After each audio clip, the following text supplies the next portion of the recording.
And now, the rest of the story. For thousands of years, equestrians have been trying to boost their horsepower by protecting their horses' hoofs.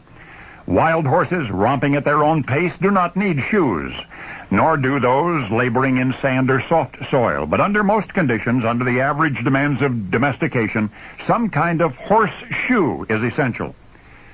The earliest known horsemen to realize this were the Egyptians and the Persians 4 centuries B.C. They used animal skins, plant reeds, cloth wrappings for hoof protection.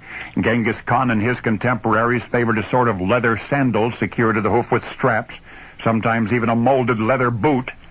It wasn't until the Crusades about 1000 A.D. that iron horseshoes became popular. And by then, such heavy footgear was downright necessary. Warriors of the day were much weighted down with weapons and ponderous armor. From the beginning, metal horseshoes were secured with nails. I said from the beginning, metal horseshoes were secured with nails. They had to be. Of course, a horse's hoof is like a human fingernail. There is no feeling in it. But if the farrier knows what he's doing, a horseshoe nail will not hurt. On the other hand, a bad shoeing can lame a horse. Surprisingly little has happened in the horseshoe business in roughly 1,000 years. But then in September of this year, 1987, more than 200 blacksmiths converged on Bolton, Massachusetts to witness a remarkable demonstration, the revelation of horse history's first lightweight polymer nail-less horseshoe. Inventors named their concept Shoe Bond Systems, and their product SBS 100. Why nail-less? Well, a lot of reasons. The holes left by shoe nails in a horse's hoof can cause moisture and electrolyte loss, which in turn can lead to a dry, cracked, weakened hoof wall. It is the hoof wall that bears most of the horse's weight. An additional advantage of the SBS 100 was shown to be its flexibility. A horse's hoof naturally expands up to 1/4 of an inch when it hits the ground.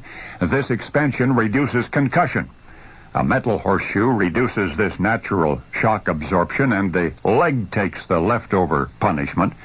But the new flexible shoe actually expands with the hoof.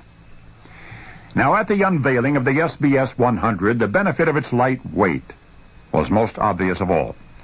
When a horse lifts his leg, any weight on the end of his hoof is multiplied 22 times. A fulcrum effect causes this. So, the lighter the shoe, the less effort for the horse, many times over. Well, as of this moment, only weeks have passed since the nail-less SBS 100 was officially introduced. And already it is being called history-making, the first major advancement in the industry in 1,000 years. And yet even more remarkable than the design of this space-age equine footwear are the designers themselves and the profession from whence they came. The experts who invented the SBS 100 were not farriers. They were not blacksmiths. Indeed, they were not even horsemen. But in their invention, they adapted something they have been using on you. I said they adapted something they have been using on you, a bonding material.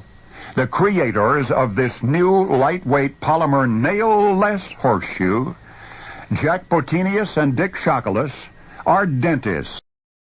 And now you know the rest of the story.